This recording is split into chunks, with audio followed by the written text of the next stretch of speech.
Everyone knows Johnson & Johnson's baby powder. It might be there on your dressing table right now. Millions of us have been exposed to it at some point during our lifetimes. The product has been on the market for more than 100 years, having been first introduced in 1894 for babies as a means for preventing and treating diaper rash. But recently, Johnson & Johnson has been battling with tens of thousands of lawsuits claiming that its baby powder causes cancer. $4.7 billion. That's how much money a jury awarded 22 women who claimed asbestos in Johnson & Johnson baby powder contributed to their ovarian cancer. No, the company denies the product contains asbestos, but it says it will appeal the jury's decision. Still, it does face more lawsuits. Can baby powder really cause cancer? Or is it just a hoax by some to bring the company's reputation down? I sat down with Mukta to discuss this topic. I am Ankur Sharma, and you are listening to the News Park.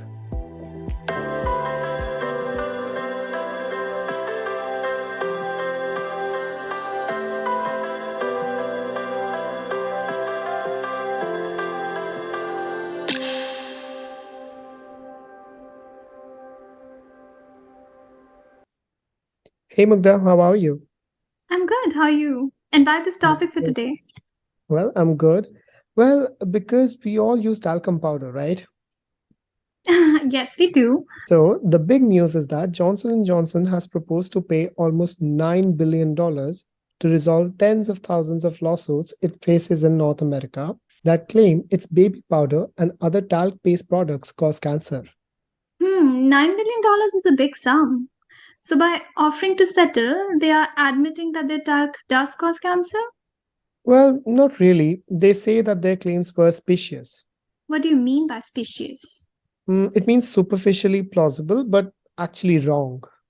So simply saying, you were saying that it appears to be true, but is actually false. I guess Johnson & Johnson cannot directly admit that their product causes cancer. So in a way, they're just using a way out to explain themselves. Am I right? Yes, but offering such a big settlement amount is in a way to show that they are guilty. You're right. The amount offered earlier was only $2 billion, but since then, the company has been facing more than 40,000 lawsuits from former customers who say using its talc-based baby powder caused cancer. So they're hoping that the new settlement offer will help conclude its legal battle? Yes. But can talcum powder really cause cancer? Have there been any cases like that? Well, there are lawsuits filed from various places. Some allege that the product contained cancer-causing asbestos. I've been using Johnson & Johnson talcum powder for ages and still use it. Like, I was shocked by this news myself. Even before, Johnson & Johnson had to stop sales of its talc-based baby powder in 2020 in the US. And did they admit their liability then, like in 2020? Did they? Or did they again term the claims as specious? Well, something like that. They termed it misinformation at that time. They said that their product's demand is growing down because of some misinformation circulating in the market. So Johnson & Johnson has been accused of knowing of studies that suggested there's a link between using baby powder genitally and ovarian cancer, and that they've never put a warning on the label. And what has Johnson & Johnson said in return? Indeed, there have been many of these cases.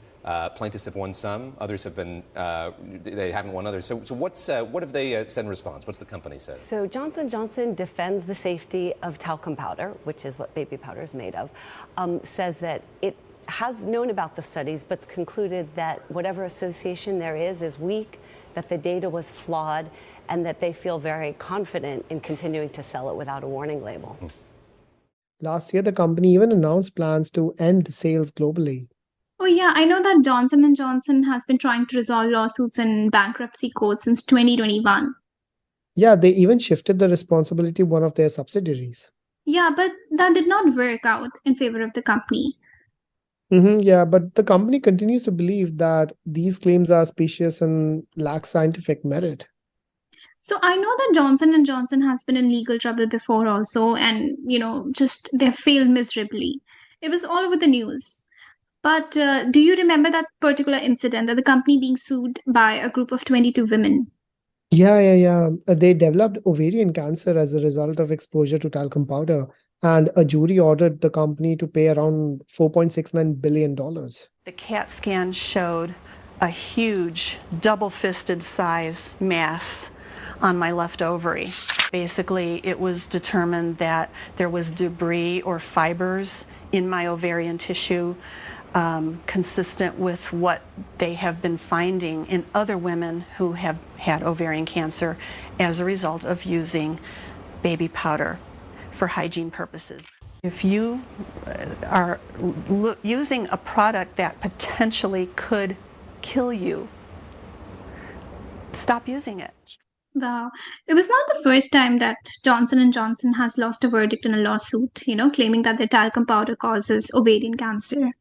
Over the past few years, the company has been on the losing side of several similar legal proceedings, resulting in awards totaling hundreds of millions of dollars. So, what is it with talc? Like, what are the ingredients that the company uses to make it? So, there are two forms of baby powder products. The original version is made of talc, and a more recent formula uses cornstarch. So, you're saying that talc in itself is an ingredient? Yes, a talc is a naturally occurring mineral that is composed of magnesium, silicon, and oxygen. Most talc deposits contain high level of magnesium silicate minerals, which give talc its characteristic softness and smoothness. And I guess because of the smoothness, they're commonly used in personal care products like baby powder, baby body powders, cosmetics, right? Yes, exactly. So the comparison is between talcum powder and powder made from cornstarch. Okay, so which one is better? Well, many pediatricians have long preferred cornstarch products because it's less likely to be inhaled. Less likely to be inhaled. Why? Yes, so you know how it's nice to how nice it is to smell the talc products. So baby can smell it, and that see. can cause breathing problems and pulmonary injury. And what about cornstarch powder? Like, is it better? Cornstarch powder is an alternative to talc powder and is commonly used as a natural and safer alternative in personal care products. It is obviously made from corns and is considered safe for use on the skin. It is also biodegradable and eco-friendly. I see. So, I've always been using Johnson & Johnson, like I said before, although I know that it is for kids. And I presume that, something that is meant for kids will obviously be safe. Yeah, and it's not just you. Many adults have used it at some point of their life. Starting in 1970s, the company started promoting its talcum powder for families, not just babies. And then eventually, 70% of its sales were for adult use. 70%. So Johnson & Johnson is not really meant for babies. Yes, and by 2001, 40 to 50% of US women had used talcum powder. And Johnson & Johnson have really lost several lawsuits from women claiming their products lead to cancer. But was that really proof that talc can cause cancer? Not conclusively, but a jury did deliver a $4.69 billion verdict against Johnson & Johnson on this. Given the level of uncertainty, why would the jury make such a decision? Because of the possibility that the talc in Johnson's baby powder could be contaminated with asbestos. Talc and asbestos are silicates that occur together in nature, and talc can be contaminated with asbestos. Yeah, I know that because there are voluntary guidelines in the US stating that cosmetic products should be free from detectable amount of asbestos.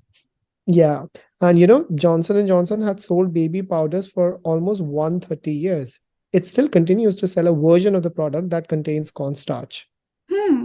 But this tells us that, although no matter how powerful these companies are, they still have to keep in mind that consumer safety comes first. Like, there have been multiple lawsuits where such powerful big companies compromised with consumer safety and were ordered to pay billions of damages. Like, Wells Fargo? The American Financial Services Company? Yeah. So Wells Fargo was found to have opened millions of fraudulent accounts in the name of its customers without their knowledge, without their consent. And then the company paid over 3 billion damages and fines and settlements to various agencies and customers affected by the scandal. And I know that Boeing faced significant legal challenges after the crash of two of its 737 MAX planes, which were later found to have been caused by a software issue. Mhm. The company paid billions of dollars in settlements and compensation to victims and their families. Yeah, there have been so many cases like that. We all know about Facebook, that it has faced numerous legal challenges like related to handling of user data, its impact on privacy. And in fact, Facebook settled for a record breaking $5 billion over allegations of data misuse by political consulting from Cambridge Analytica. Yes, there are numerous examples where these big giants have been fined billions, or just to save their reputation, offered extremely high settlement offers. I feel that consumers need to be aware of potential health risks associated with the products they use. Yeah, families need to understand the importance of informed decision making. Yeah, I mean, especially when it comes to choosing personal care products, right? Cosmetic Yeah, products. yep. Carefully review product labels and research any potential health risk associated with their use. And not be lured by deceptive marketing. Yeah, I clearly remember Johnson and Johnson talcum powder ads with happy, smiling babies and mothers Yeah. emphasizing the product's gentle and soothing qualities. I want to be your mother, but it all seems so unreal. Then I touch you with softness, and you know that I'm there. I soothe you so tenderly, and you know that I care. There's a language of love in the touch of my hand. Speak to her the way she best understands, with your touch. And Johnson & Johnson. You understand the language of love. Yeah, and they market it as a product of trust and reliability. Like mothers could count on them to keep their babies comfortable and dry. Yeah, they even use phrases such as trusted for generations or the brand mother's trust, to reinforce this message. Yeah, well, I hope Mugdha, our listeners found it useful and might at least think twice in settling for these popular brands without any research. Thank you so much for discussing this topic. Thank you for having me. The $9 billion settlement paid by Johnson & Johnson tells us that even large and established companies are not immune to engaging in fraudulent behavior. The fact that Johnson & Johnson was willing to pay such a large settlement amount also suggests that the company recognized the severity of the allegations against it and wanted to put the matter to rest as quickly as possible. It is also worth noting that such large settlements can serve as a deterrent to other companies who may be considering similar fraudulent behavior. Overall, this settlement highlights the importance of regulatory oversight and enforcement in holding companies accountable for their actions. While it is unfortunate that such fraudulent behavior occur in the first place, settlements like these can serve as a way to bring transparency and accountability to the corporate world. Thank you for listening. See you next time.